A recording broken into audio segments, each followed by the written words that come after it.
Well, I was thrilled to be recognised as the Environmental Professional of the Year for 2024. Obviously, having started off with the Institution of Environmental Sciences and working my way through the ranks to starting my own business in Africa via many different activities in ESG and sustainability. It's amazing to have some recognition of all that hard work and all the initiatives I've tried to put in place to improve environmental and social sustainability in Africa and beyond.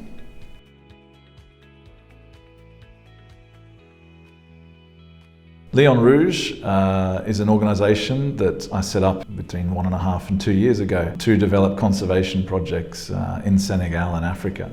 And our flagship project, the Grand Makiop Conservation Project, aims to leverage carbon credits to pay for the land acquisition and onwards of bringing the animals to the park to develop a tourism icon in West Africa, which is sorely lacking due to the influence of security issues in the Sahel. And I think that initiative just by itself is a striking example of how we can think really large about solutions in a way that benefits communities and biodiversity and the planet itself.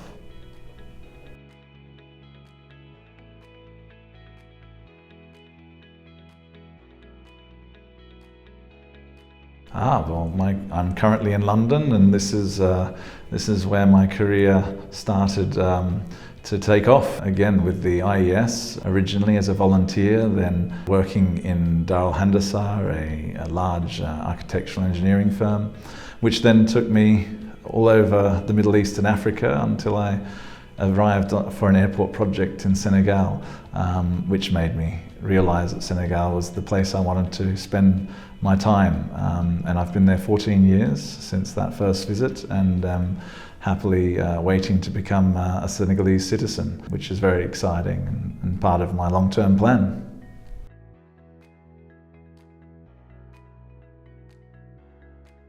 There are so many facing not just Africa, but the world. But I think what Africa faces is a lack of infrastructure, which makes it difficult for them to develop, with an abundance of resources. By contrast, many countries in the West have already benefited for hundreds of years from the extraction and use of their resources, and are now often asking Africa to sacrifice the development of these resources without sufficiently compensating for that.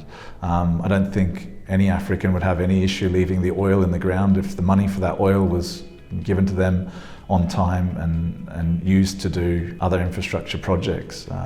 But I think it's very important that there's an equitable sharing of the development, especially with the green transition, with Africans, so that they benefit and the growth of these of infrastructure and various sectors in Africa is sustainable and green.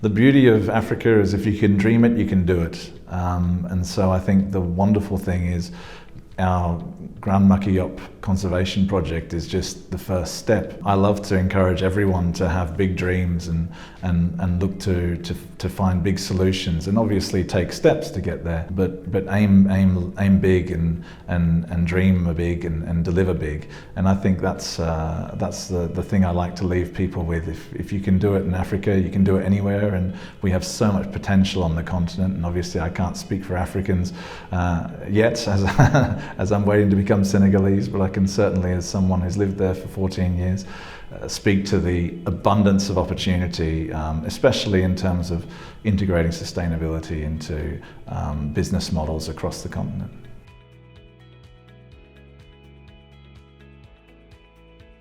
I think what's interesting about Africa is that while it is developing really, really rapidly, it learns already from what's happened in the West, and by consequence, a lot of what's happening in Africa can be learnt by the West. We find that we're implementing environmental and social standards, like the IFC performance standards, for example, in Africa, and yet when we do a look at projects in Europe or the United States, for example, if you were to apply the same standards, they are sometimes going to be lacking as well.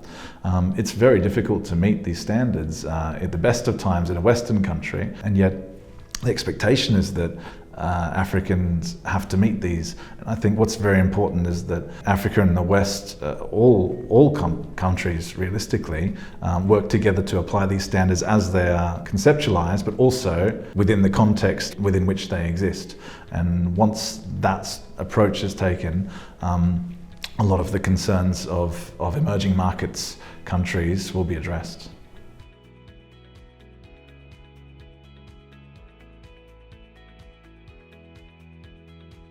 Well, that's part of my passion. I created ESS nearly 5 years ago, in fact almost 5 years ago this month, to create the next generation of ESG leaders in Africa and emerging economies. And we need ESG specialists more than ever. There simply aren't enough globally, and certainly not in emerging economies, to do the work that's required. And we're not talking about necessarily consultants, we're talking about implementers on the ground, because documents are great, but someone needs to make them happen. And those people need to be trained and put in place. And that's, I think, one of the wonderful things is that we have people in the West who are well educated, who can come and support in country in Africa, but we need to have Africans themselves doing the work. And so the transfer of knowledge is something we talk about quite a lot, but we've got so many young, motivated Africans, so many young people in emerging economies in general who are passionate about their country, about the planet, and want to help things improve. And we need to find more than just the model that ESS uses to create these future leaders in ESG and sustainability.